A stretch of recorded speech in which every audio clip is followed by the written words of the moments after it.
1 Chronicles, chapter 19. In the course of time, Nahash king of the Ammonites died, and his son succeeded him as king.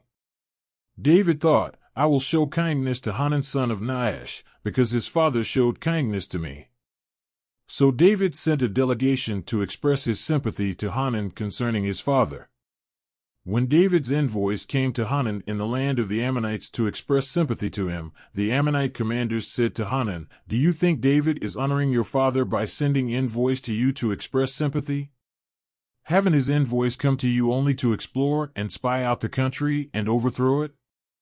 So Hanan seized David's envoys, shaved them, cut off their garments at the buttocks, and sent them away. When someone came and told David about the men, he sent messengers to meet them, for they were greatly humiliated. The king said, Stay at Jericho till your beards have grown, and then come back. When the Ammonites realized that they had become obnoxious to David, Hanan and the Ammonites sent 1,000 talents of silver to hire chariots and charioteers from Aram-Naharaim, Aram-Makkah, and Zobah. They hired 32,000 chariots and charioteers, as well as the king of Makkah with his troops, who came and camped near Medeba, while the Ammonites were mustered from their towns and moved out for battle. On hearing this, David sent Joab out with the entire army of fighting men. The Ammonites came out and drew up in battle formation at the entrance to their city, while the kings who had come were by themselves in the open country. Joab saw that there were battle lines in front of him and behind him, so he selected some of the best troops in Israel and deployed them against the Arameans. He put the rest of the men under the command of Abishai his brother, and they were deployed against the Ammonites.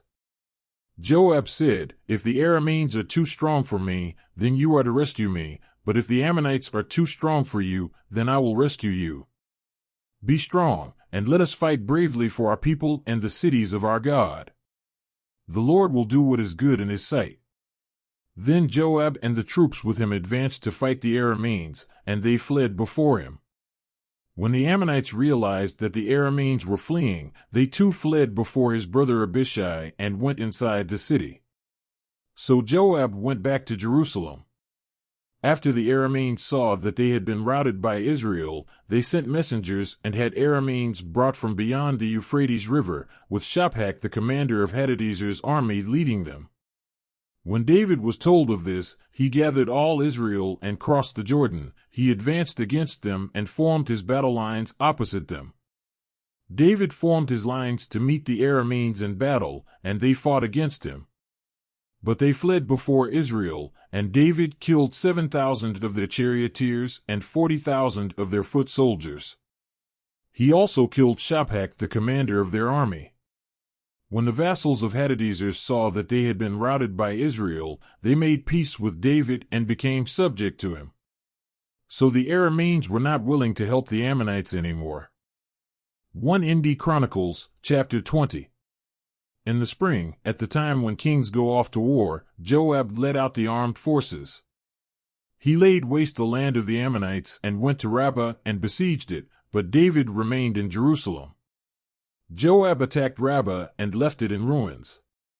David took the crown from the head of their king. Its weight was found to be a talent of gold, and it was set with precious stones, and it was placed on David's head.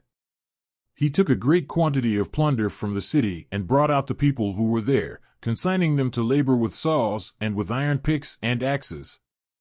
David did this to all the Ammonite towns. Then David and his entire army returned to Jerusalem. In the course of time, war broke out with the Philistines at Gezer. At that time Sibbecai the Hushathite killed Sibpai, one of the descendants of the Rephates, and the Philistines were subjugated. In another battle with the Philistines, Elhanan son of Jair killed Lami the brother of Goliath the Gittite, who had a spear with a shaft like a weaver's rod. In still another battle, which took place at Gath, there was a huge man with 6 fingers on each hand and 6 toes on each foot, 24 in all. He also was descended from Rapha. When he taunted Israel, Jonathan son of Shemaiah, David's brother, killed him. These were descendants of Rapha in Gath, and they fell at the hands of David and his men.